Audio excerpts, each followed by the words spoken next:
आपल्या सगळ्यांच्या लाडक्या नेत्या पंकजाताई मुंडे यांना विनंती करतो की आपण थोडक्यात आपलं मनोगत व्यक्त करावं.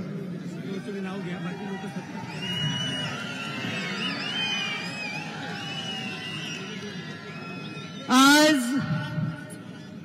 महाराष्ट्रामध्ये ज्यांच्या त्यागाने आणि स्वाभिमानी बाण्याने पावन ज्यांच्या नावाने हे माझं नगर अत्यंत स्वाभिमानाने जे नाव घेतं त्या छत्रपती संभाजीनगरमध्ये ज्यांनी हे नाव देण्यामध्ये आणि देशाला स्वाभिमान देण्यामध्ये मोठं योगदान दिलं असे 370चे अशक्य ती गोष्ट शक्य करून दाखवणारे आणि प्रधानमंत्री नरेंद्र मोदी हे दिव्य स्वप्न बघून ते पूर्ण करण्यामागे अपार कष्ट करून स्थिरता देणारे नेते आदरणीय अमितभाई शाह यांचं मी छत्रपती संभाजीनगरमध्ये स्वागत करते.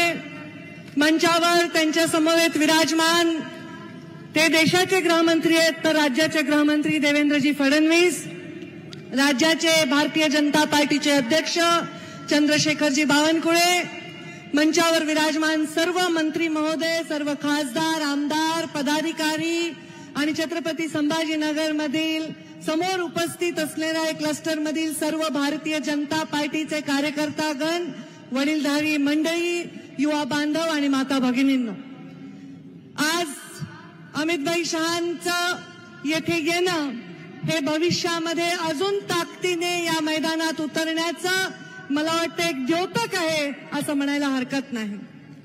मी फार इथे वेळ घेणार नहीं, पण जिंदगी के रंगमंच पर कुछ इस तरह निभाया अपना किरदार, पर्दा गिर चुका है तालियां फिर भी गूंज रही है. असं ज्यांनी काम केलं त्या माझ्या पित्याच्या चरणी नतमस्तक होऊन एवढंच सांगते की या देशाला जेव्हा सगळ्यात जास्त गरज होती गरिबांच्या स्वप्नाला ठिगळं लावण्याची, एका गरिबाला खुल्या आसमानातून स्वतःच्या पक्क्या घरामध्ये पोहोचवण्याची, डोळ्यातलं माता बहिणीचं पाणी हे नळामध्ये आणण्याची, तेव्हा प्रधानमंत्री नरेंद्र मोदी या देशाला लाभलेले आहेत.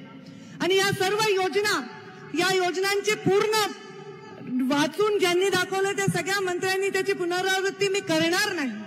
त्या योजनांनी 100 वर्ष आपल्या देशाला येणाऱ्या 2047 मध्ये जेव्हा आपल्याला एक स्वप्न पूर्ण करायचंय, त्याच्याकडे जायचं असेल तर एक महत्वाचा पाया रचायचा आहे.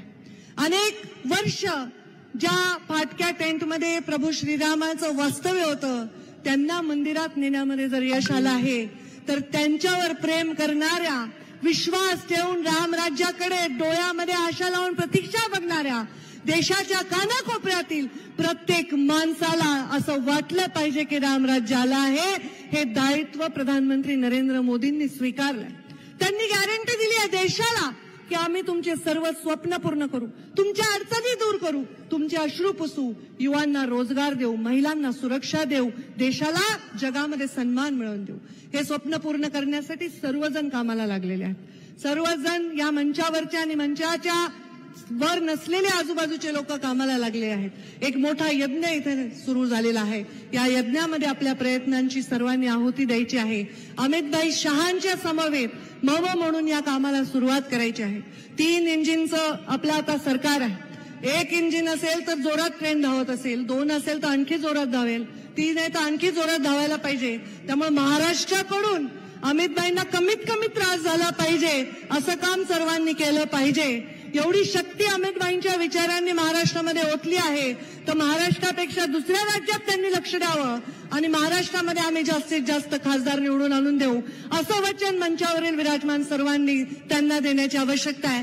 त्याच्यामध्ये छोटासा म्हणजे एवढासा चिमटी एवढा वाटा मी माझ्या परीने उचलायला सज्ज आहे. आपल्या सर्वांच्या आशीर्वादाने मी आपल्या सर्वांना वचन देते की अमितभाईंनी आता जे आवाहन करतील नक्कीच त्याच्या मागे फार मोठं स्वप्न असणार आहे. त्या स्वप्नामध्ये सगळ्यांनी योगदान देत राहतील असा विचार मी या निमित्ताने व्यक्त करते आणि माझ्या वाणीला विराम देते.